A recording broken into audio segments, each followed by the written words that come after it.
G'day, welcome back to the 40 channel. So all the front ends back on, we're ready to go with all the radiator and heating and cooling system. Let's get that back in.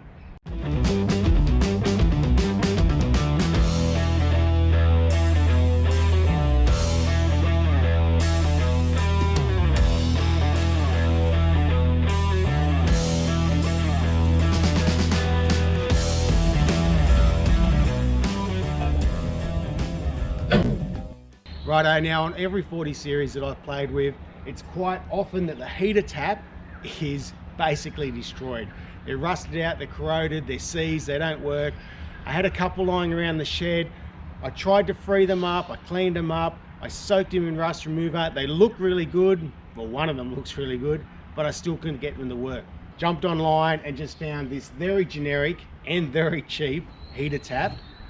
Put it in. It works fantastic, so I'm really happy with that. Changed some of the, put in some new heater hoses. We still need to put some other new hoses and stuff in, but let's get this radiator back in, plumb everything back up, and hopefully we might be able to even fire this motor up today and just turn it over. Righto, just got some little bits of rubber. That'll give it a little bit of dampening, and let's chuck this thing back in.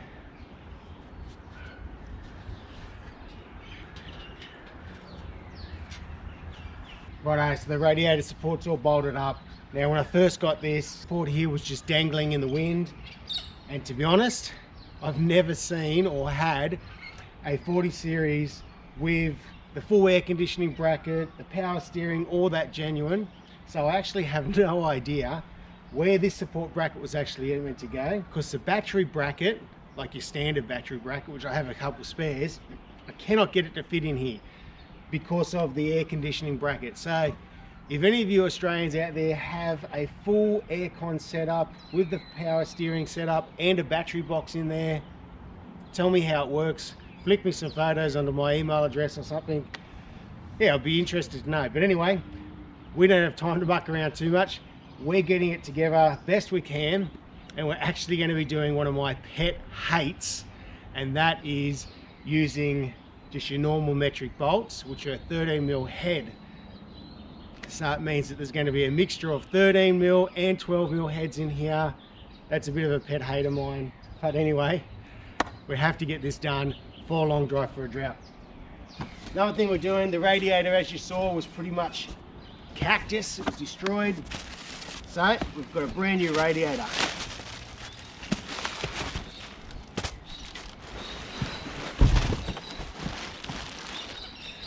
Now this one here is a full alloy radiator. I know these things get a bit of bad press, and there's a lot of people out there that bag them out and don't like them. There's also a lot of people out there that said they've never had issues with them. I've got one of these in my FJ40. It's been in there for over a couple of years. Now admittedly I haven't done corrugated or dirt roads too much in that at all. So let's consider this a product test for an aluminium radiator and see how it holds up after 5,000 Ks. It'll be very interesting. Let's fit it up. It's got a quality control pass sticker on it, so that's got to be good, doesn't it? It's all TIG welded together. Let's give it a crack.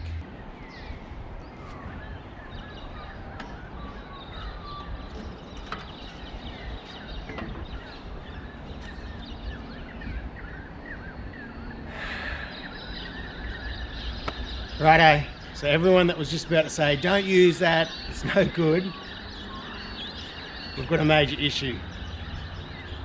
It's not going to fit, it's not long enough.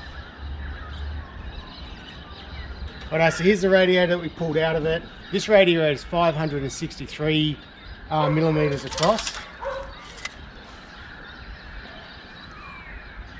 The radiator we pulled out is 603. So we're like 40mm too short. Well, that's not going to work. That's extremely disappointing. Righto. The only option I've got is chuck the old radio back in, plumb it all up, just to see if we can get this engine going. Oh, I don't have time for these type of issues. What a bugger. Oh, man.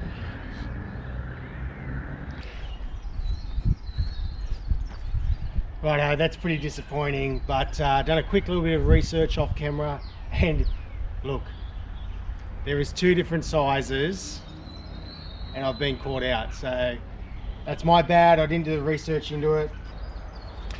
Not good. Running out of time. Anyway, that's where we're at.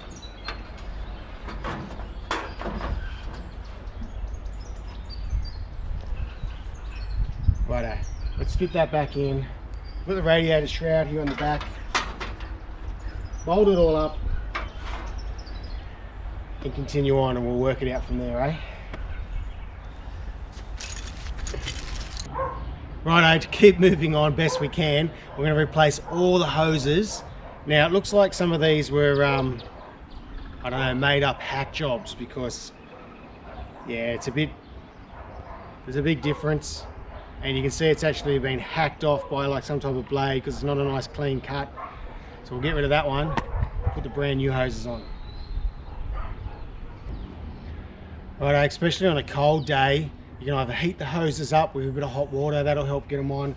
I'll use a bit of R1, spray it around it, that'll give it enough lubrication just to slip them straight on and make life a little bit easier, I think.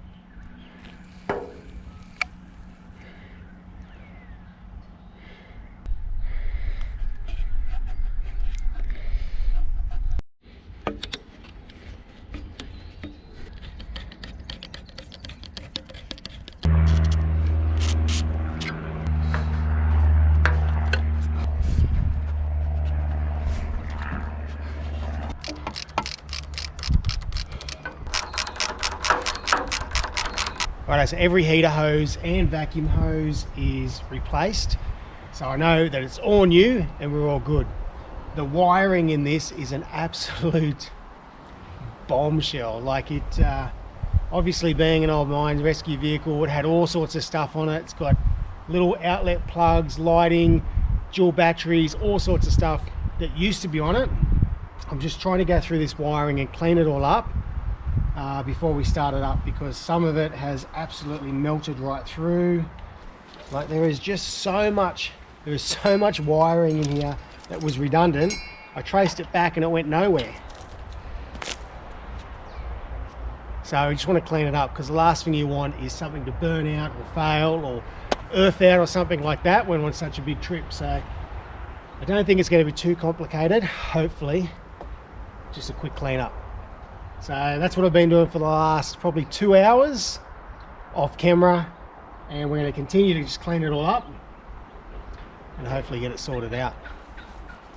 Righto, to fix this radiator issue we've actually made up some brackets, drilled all the holes in it, and we're going to put a bit of rubber in between it, and hopefully that'll fix the issue of the radiator being too small, and it'll fit straight up.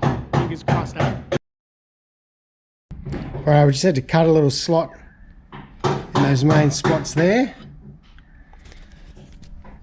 and our steel bracket with the rubber will support it all and we'll be able to put it in.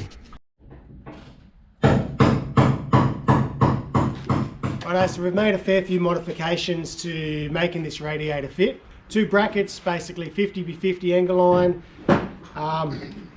Yeah, just lining all the holes up, test fit, in and out. We've finally got there.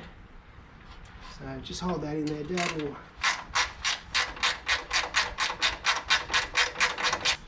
Righto, that's all fitted up. We'll just plumb it all up, and we'll see how it all fills up with water.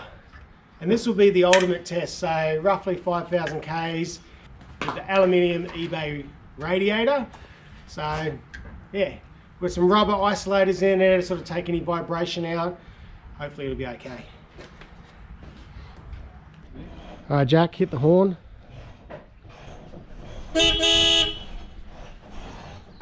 Righto, so the radiator's all sorted out. We got that in. It was a bit of a fiddle, but this will be the ultimate test for the eBay aluminium radiator. See how it goes on that big trip. All new heater hoses, heater tap.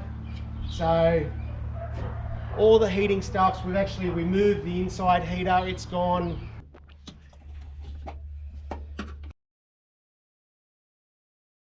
We've blocked that off for the trip.